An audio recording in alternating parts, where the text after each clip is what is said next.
لیے ہم نے استدعا کی، میں نے استدعا کی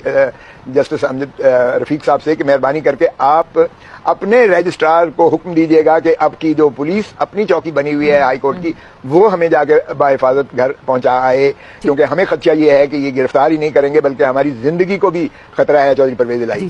تو انہوں نے کہا کہ ایس پی موجود ہیں، تو ایس پی عدالت میں ہی موجود تھا، ایس پی پیش ہو گیا، انہوں نے اس کو حکم سنایا، انہوں نے کہا سر تعمیل ہوگی، ہم چھوڑ کر آئیں گے۔ انہوں نے کہا نہیں، آپ اپنے افسروں کو بلائیں، ڈی آئی جی آپریشنز کو بلایا گیا، ڈی آئی جی انویسٹیگیشنز کو بلایا گیا جو باہر موجود تھے، ان کو جج صاحب نے واضح احکامات دیے کہ میں نے یہ آرڈر کر لیا ہے، اس کی نقل بھی دے دی گئی، انہوں نے بھی سلوٹ مار کر کہا کہ ہم جی گھر پہنچانے کے۔ چودھری پرویز الہی نے کہا کھوسا صاحب آپ میرے ساتھ مہربانی کر کے چلیں تو بہتر رہے گا، اور رجسٹرار ہائی کورٹ اور اس کے بعد جو ہے وہ ایک ڈی آئی جی صاحب رضوی ہے کہ کون، وہ بھی بیٹھ گیا اور آگے ایس پی بیٹھ گیا، ادھر جو ہے سابقہ صدر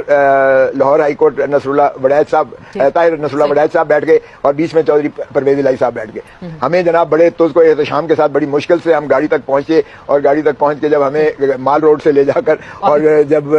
ان کی جو نکل آتی ہے یعنی جس طرف مڑے تو ایف سی روڈ آ جاتا ہے، وہاں پر ان کی آلریڈی پلاننگ تھی۔ جناب ڈی آئی جی صاحب میرے جو رائٹ پر بیٹھے ہوئے تھے آگے سے بلاک ہوا، ڈی آئی جی جو ہے میرے ساتھ جو رضوی صاحب بیٹھے ہوئے تھے انہوں نے دروازہ کھولا، اور یکدم نقاب پوش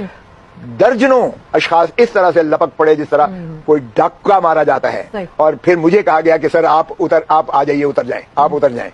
تو میں ظاہر ہے کہ میں نے اترنا ہی تھا اور کیا کرنا تھا، اور چودھری پرویز الہی نے کہا کوئی وارنٹ دکھائیں مجھے کس کیس میں گرفتار کر رہے ہیں۔ انہوں نے چودھری صاحب کو اٹھایا،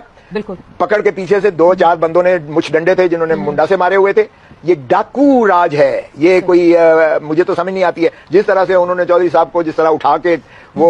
2 نے ٹانگیں پکڑی، 2 نے جو ہے پیچھے سے بازو پکڑے، اور تیسرے نے جو ہے چوتھے نے اس طرح سے نیچے سے پکڑا، ان کو لٹکا کے اور دوسری گاڑی میں لے گئے۔ یہ وقوعہ میری آنکھوں کے سامنے ہوا، اور اس طرح سے میں نے آج تک نہیں دیکھا کہ کسی کو اس طرح سے جو ہے اغوا کیا گیا، اور یہ فیسیلیٹیٹر سے جو لاہور اور پنجاب کی پولیس تھی یا اینٹی کرپشن کے تھے، جن کو عدالت عالیہ نے بلا کر جن کے سپرد کیا گیا کہ آپ جا کے ان کو گھر بحفاظت پہنچا کے آئیں، یہ انہوں نے اور یہ سارا پلان تھا، کیونکہ یہ اتفاق کی بات نہیں ہے۔ وہ جب ڈی آئی جی نے دروازہ کھولا تو ہی مجھے سمجھ آ گیا، جس طرح انہوں نے پاؤنس کیا اور آگے سے بلاک کیا اور اس طرح سے چودھری صاحب کو اٹھا